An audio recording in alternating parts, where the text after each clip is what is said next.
hell is even that? People love to make up new problems for themselves, like these two health experts who argue that intentional weight loss is somehow fat-phobic and not a body-positive act. As always, stick around to the end for the recap, this week's woke news, and much, much more. So Jordan's getting canceled today because they said some controversial stuff. I'll tell you what it was. What was it?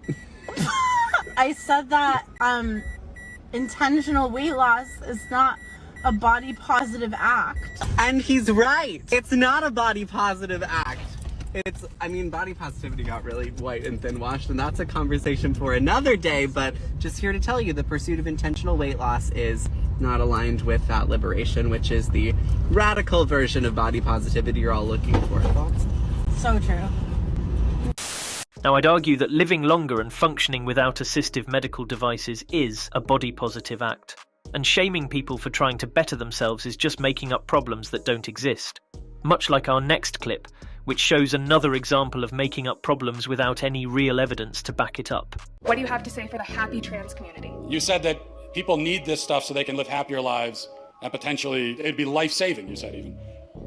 Aside from your anecdotes of your friends who told you so, how do you know that? Okay, so thinking back to when I was 16 in an anatomy class, when I learned that transgender people tend to have the brain structure that confirms their identity that they identify with. And you can look that up. That's I will look that up. Yeah, it's fact. I will look that up, but I won't find it. Yeah. It's not a fact. Oh. It's not a fact. Should we all pull out Google really quick? Look. So you're saying a trans man has the brain of a woman? No. I'm saying that a trans man who identifies as a man will tend to have similar brain structure that a cis man would. And where did you get that from? Look it up. I'm telling you, I learned it from my anatomy class when I was 16. And I looked up the fact before I walked up here because I knew that you would ask. Okay. Now, looking up the supposed fact before walking in and still not being able to cite the source is suspicious to say the least. But this goes to show people will believe any scientifically unsupported claim if you repeat it enough times. And making up facts is one thing, but imagine making up your own credentials to sound smart. Hello, my name is Quentin Merritt. I'm a mathematician and a physicist here, and I also just won the most prestigious award in the country to pursue research at any institution I want, the National Science Foundation Graduate Research Fellowship. So I think I'm pretty, qualified to say that most of what you're saying is based on, old data. But my question to you, and so I want you all to realize that. Last month, but sure. For example, gender identity disorder, that's the DSM-4, bro. We use the DSM-5 now for psychologists to be able to talk about... I literally cited the DSM-5 in the speech, and it's called gender dysphoria, which is the term that I use throughout the speech, not gender identity disorder. You sound like a bozo, bro. And you get no and you can't even make your wife wet, bro, so what's good? I'm a mathematician and a physicist. You cannot tell me... So I have a question. And also, you're not a biologist. So I have a question. I'm 20. As a mathematician and a physicist, what in the hell do you know about human biology? And you got your law degree from Harvard. What do you know about biology? You got your law degree from Harvard. And frankly, I would ask another question. If your logic is so flawed as a mathematician and a physicist, I would suggest that whichever institution gave you an award, revoke it immediately. Exactly. Now, if that's a mathematician and physicist in America, then the country's in worse shape than I feared. And personal insults are always a clear sign that you've got nothing of value to respond with. Meanwhile, here's another example of having nothing logical to respond with. Take a look. Let me ask you this. If I now identify as a black man, am I a black man? Why are you conflating race with gender, Pierce? I'm just asking you a question, Ernest. That's intellectually dishonest. If I identify... That's intellectually dishonest. Maybe, but it's a question you don't want to answer, isn't it? If self-identity is limitless... Because race is not the same as gender. Ernest. Because race is not the same as gender. Am I a black man? Listen, if I say I'm a black man? Can be... No, because you're a white man, because it's race. So you don't respect my rights to identify as a black man, do you? You can identify as a black man, Pierce, but I know you lean on white privilege more than anything else. Okay, you don't respect my rights to identify as a black man. In fact, you think it's ridiculous, don't you, Ernest?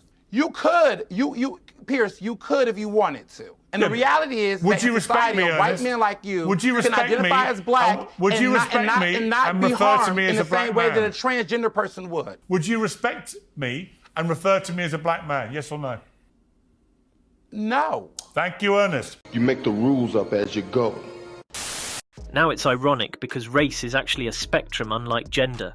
but folks like this just love to make up rules that only suit them and their viewpoints.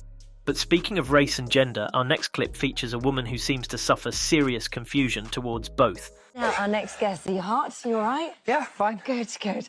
She began life in Germany as a light-skinned blonde girl, making headlines around the world when she had injections to change the colour of her skin. Over the past 2 years, Martina Big has radically altered her appearance in order to become a black woman. And this morning has followed every step of her controversial story. When I was younger, I admired the curves of Pamela Anderson. My next step is going to pump up my lips also. My eye color has changed, my eyebrow color has changed, and I can feel in myself that I'm changing to a black woman. I like the curves of black women, and I want to get them step by step. Well, Martina is here now alongside her new husband, Michael, and good morning to both of you. Thank you. Where are the mental health professionals when you need them? It takes a lot of delusion to turn yourself into a Pokemon, and someone should have definitely given this woman some much-needed honest feedback earlier on.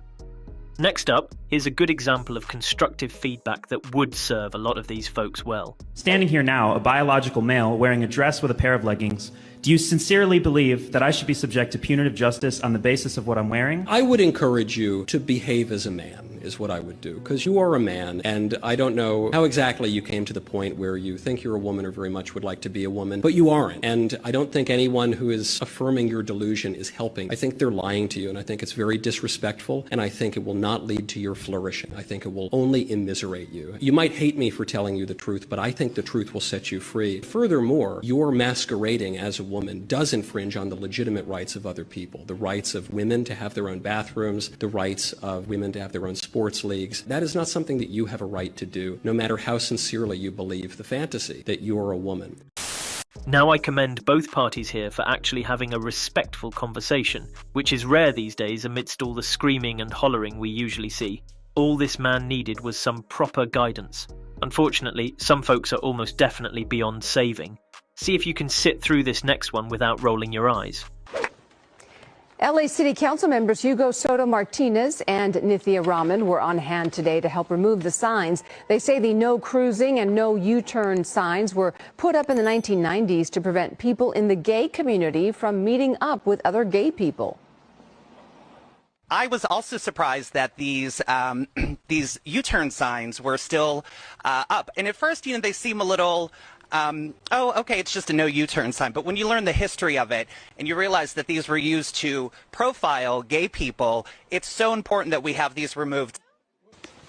The LA City Council members say the signs were put up after the gay community began to grow and because there was a gay bar in that area. Now let me know what you all think in the comments, but I don't ever remember looking at a U-turn sign and thinking there might be gay folks up ahead. This is the perfect example of people making up problems that never existed. Much like our final clip of the day.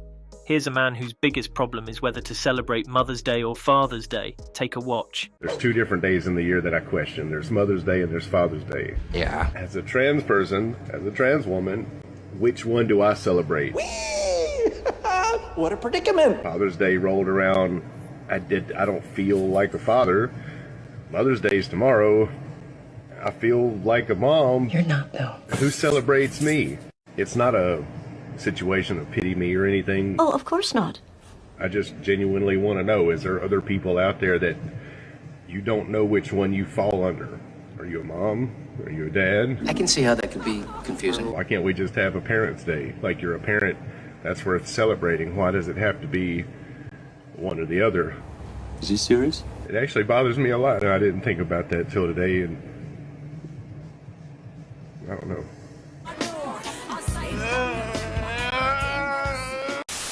Now, unless this man gave birth and carried a child for 9 months, I'm pretty sure I know which day he should celebrate. Folks like this really need to take a look in the mirror and reevaluate their lives.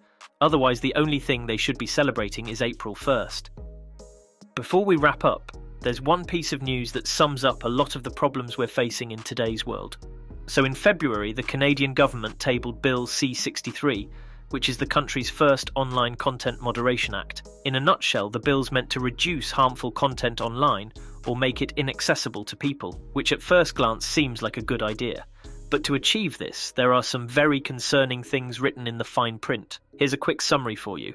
It says, everyone who commits an offence under this Act or any other Act of Parliament, if the commission of the offence is motivated by hatred based on race, national or ethnic origin, language, colour, religion, sex, age, mental or physical disability, sexual orientation or gender identity or expression, is guilty of an indictable offence and liable to imprisonment for life. If you're found to be engaging or have engaged in discriminatory practice, there could be an order to pay compensation of not more than 20,000 Canadian dollars to any victim identified in the communication for any pain and suffering that the victim experienced as a result of that discriminatory practice. So violent offenders are out on bail if they serve any time at all, while online violence can get you serious jail time. Doesn't exactly sound like the right to freedom of speech is being upheld for Canadians. I just hope we stop voting in politicians like Trudeau. Now we've been able to poke fun at all sorts of nonsensical clips today, including people suffering from severe identity crises, people who struggle to celebrate between Father's Day and Mother's Day. The list goes on. But you never know what might get labelled hate speech under such broad terms like in Bill C-63. It's always easy to promote only one side of the political or social agenda, if anyone who disagrees is effectively silenced or even given jail time. But as always, let me know if you agree or disagree in the comments. Thanks for supporting this channel, and I'll see you all in the next episode.